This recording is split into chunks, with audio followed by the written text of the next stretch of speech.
while there is an art to create a YouTube title, it doesn't have to be doesn't need to be extremely hard to create one that's going to get you the reach that you need as a real estate agent to get in front of qualified buyers and qualified sellers. So we're going to get into that actual art of creating YouTube titles that actually get reach, that actually make it so as to get in front of the right clients at the right time. So we're going to get into that today. Let's not delay.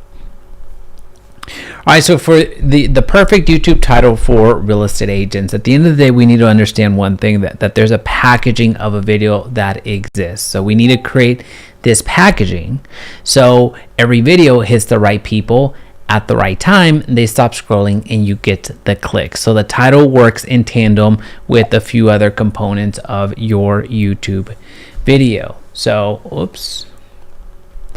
So here, all right, so I don't know why this part isn't showing up, but that's okay. So what I was trying to illustrate here was the thumbnail and the click and how that works together. But at the end of the day, we can make do without. So the title does not work alone. What's important here to understand is that the title and thumbnail, they're often read together in a very split second. Now, this is part of the packaging that we were talking about. So while the title does not work alone, you see that, let's back up. When you create a video, you have the topic, you have the idea, you're brainstorming, what do I actually need to record on, or should I record on? So that's the topic, that's the video idea. Once you have that video idea, now we start focusing on the broader packaging. Once I have that idea of, let's say, property taxes as an example, you start thinking about, well, what's something I could talk about with property taxes? Could it be I talk about protesting? Could I talk about how to reduce? Could we talk about the importance? Could we talk about how to explain property taxes, what they are? So that's the idea, that's the topic. So you're really trying to solidify your video idea. Well, the next step is identifying what the thumbnail is going to look like. Why do we start with the thumbnail? Well, because when somebody logs into your YouTube, onto YouTube altogether, the first thing that they see is a sea of thumbnails. They're not reading everything. They're not going in looking at all the titles. They're looking at thumbnails. Which of these thumbnails that I see in my homepage stands out to me? Which one is drawing my attention? And if that thumbnail draws my attention, what happens next in a very split second, the title gets read. So here again, the title and the thumbnail are read together in a millisecond, in a split second. This is the packaging that we're talking about. So topic was you identifying what video should I put out into the world. YouTube will go and test your audience or test out that topic that you had in the form of presenting your video in front of people that could potentially click on it and actually watch it. So then you're creating the thumbnail, then you're creating the title. So what's important to understand here is, again, the title is part of packaging, it's part of the topic, it's part of the thumbnail, and they need to work together. Now there's other components that go along with that after somebody clicks on the video, but for now, since we're talking about titles and how to actually get titles that get reach, get distribution, get noticed at the end of the day, we're going to leave it at that for right now. So title does not work alone. Now, the way that we go about titling videos, you're going to look at two distinct ways of doing this. There's two approaches for the most part. There's SEO based, where you're going to be found on search. So basically, you're saying exactly what the video is about. You're giving away the ending, if you will. So we'll talk about more of that SEO example. And then there's curiosity based titling, where you're more about earning the click-through outcome or leave a gap in the how. You're essentially promising what they're going to achieve, but not necessarily sharing what bridge you're going to use to get there. So essentially, you determine the destination, but you're not really creating the bridge or even saying which route you're going to use to get to that outcome. So it's more curiosity based. You're not saying you're not sharing it right out in front what the video is about. You're sharing more of an outcome that, regardless if you're doing education or entertainment, this is the way that titling works. You're doing SEO or you're doing curiosity based titling. That's the two ways, the primary ways that titles end up happening. Now let's get into some more molecular examples here. So with your SEO based titling, search engine optimized titling here, this is where we look at you're sharing exactly how and you're sharing the what. So you spell out the topic in plain words. You want search and AI to know exactly what the video answers, so it shows up the moment somebody asks.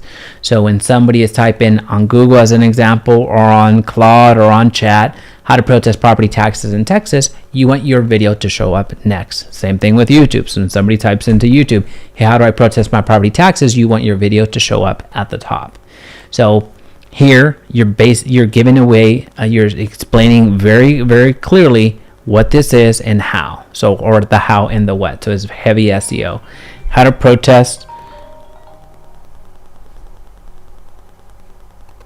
One second.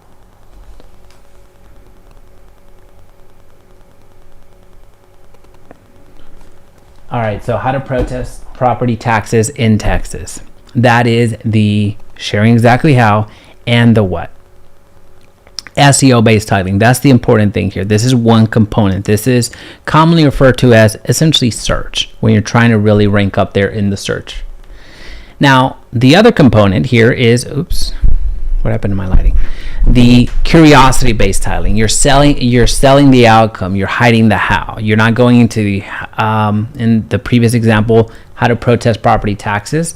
So you're not sharing, you may be talking about the exact same thing, but you're not titling it the exact same way. If you do more curiosity based titling, which tends to hit more of a reach, or get more of a reach, you're selling the outcome, not the how. You're hiding the how. So here you're going to lead with the result that they want, not the method. You're going to leave a gap so they can choose that. You're leaving a gap that can only be closed by hitting play, right? So you're creating room on how to get there. Once again, you're sharing where the destination is. You're not saying that you're going to go through I-35 or Interstate 35. You're going to go through Interstate, I don't know, what's another one that runs perpendicular? 30. That doesn't run perpendicular. But essentially, you're not sharing the route you're going to use to take there. So here, once again, if we're doing property taxes, you can title it like save thousands as a homeowner instantly, right? So you're not saying like, hey, in this video I'm going to talk about how to protest property taxes, but you're going to share like, hey, this is the way that you can save thousands as a homeowner, and that's by protesting your property taxes, right? So there's two distinct ways to go about it. And when you implement both of these strategies at in your channel with the healthy mix, you're going to see actual momentum on your channel. You don't want to be so heavily indexed on the SEO in that you're only getting search-based traffic, because you're not getting a ton of traffic in that way. But then you're also not only going based off of curiosity-based titling, because that will lose some opportunities, especially starting out when your channel hasn't really been identified by YouTube to know what your content's about. You're losing that potential upward momentum by having very catchy, very curiosity-based titles, but if they don't get served up to the audience, then nobody is clicking, right? So the important thing here is, as you're creating your YouTube titles, that you know which bucket, which route you're going. You're going SEO or you're going curiosity, and be very mindful of that, because again, that is part of the packaging. If you go heavy SEO, then that's going to impact the titles. If you go heavy curiosity, it's going to impact the thumbnails. If you go heavy curiosity, it's also going to impact the thumbnails, right? So it's a very important thing that you know. This is a part of the packaging that you need to have clarity on before you record your video. Have clarity on the topic that you're covering, the thumbnail that you're going to have, the title that you're going to create. And just to complete the rest of that, although we're not going to spend any time on it, but the fourth component of that is, what do your first 30 seconds need to say in that video, followed by the transformation, that call to action that you're looking for from the video itself.